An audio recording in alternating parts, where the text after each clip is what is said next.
The time is now 25 minutes to 9. Well, the Health Secretary, Jeremy Hunt, told us just a short while ago that there is no possibility of the UK changing its position on leaving the customs union.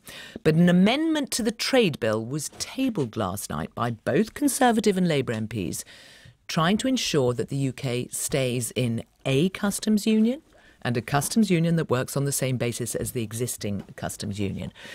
Given the latest comments from senior Labour's figures, it is a position that appears to match what the Labour Party says it now favours. Well, we'll speak to one of those behind the amendment in a moment, the Labour MP Chuka Muna. First, though, one of the more vocal and hardline Brexiteers, the Conservative Jacob Rees-Mogg, joins us. Good morning. Hello, good morning.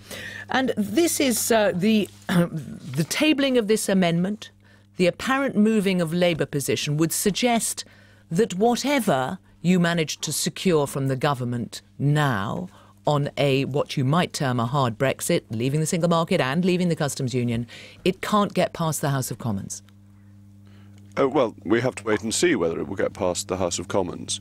But the key thing is that if we remain in the customs union or a customs union, we'll be subject to the common external tariff, and that means higher prices for food, clothing and footwear. So people who want a customs union want higher prices affecting the poorest in our society most. It's quite extraordinary that the Labour Party wants to penalise a section of society that it tries to appeal to electorally and make their standard of living lower.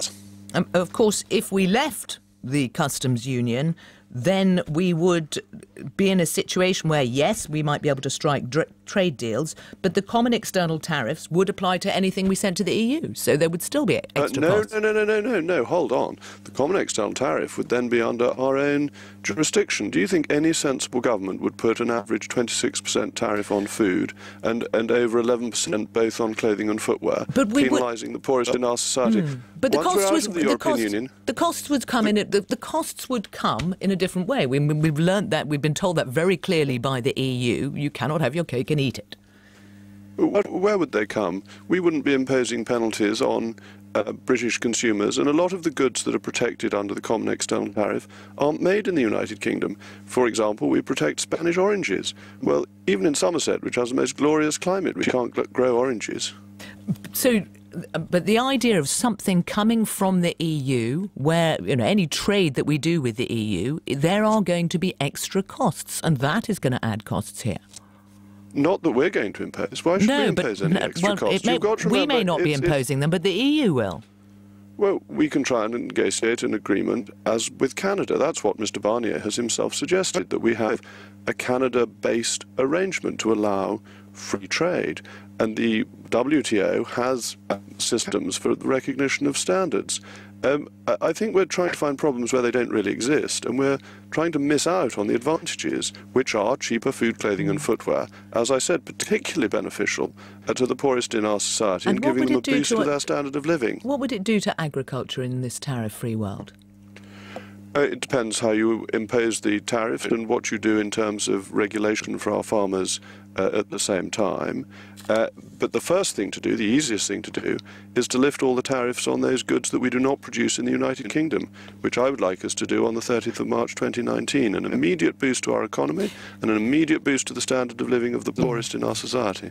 One of the things that we understand came out of the Chequers meeting yesterday, and Jeremy Hunt flagged up at 8:10 this morning, is that there will be some areas, and he used the example of the automotive area, where we can agree to align our regulations with the EU after Brexit. Do you like the sound of that? I think if we determine the regulations, we will inevitably find that some regulations that we have and that the EU has are the same. A lot of international standards are set above the EU level and are accepted by countries around the world, and that's a perfectly reasonable thing for a sovereign nation to do, to say that we want to ensure that our goods can be sold globally, and that you always have to accept the standards of a country that you are exporting to. When we sell things to the EU, we've always had to accept their standards. When we sell to China, we have to accept their standards. So as long as it's under our control, then that's fine. What we mustn't be is a rule taker. We must avoid being the vassal state. And the other point that we understand, according to the Times that came out of this meeting yesterday, is that there has been a suggestion that anyone who arrives from the EU during the transition period, after we leave in just over a year's time, they would be allowed to stay permanently, and it's being suggested that it's a U-turn. Do you think that could be an acceptable deal, that during transition somebody who arrives can stay?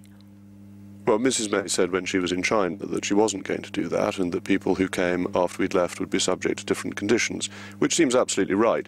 You have to remember we are leaving the European Union on the 29th of March. We will be out of the treaties on that date. We will not have any say in the rules that are made. Therefore, people who come after that date ought not to be allowed to have the full and permanent free movement rights. That would be quite wrong.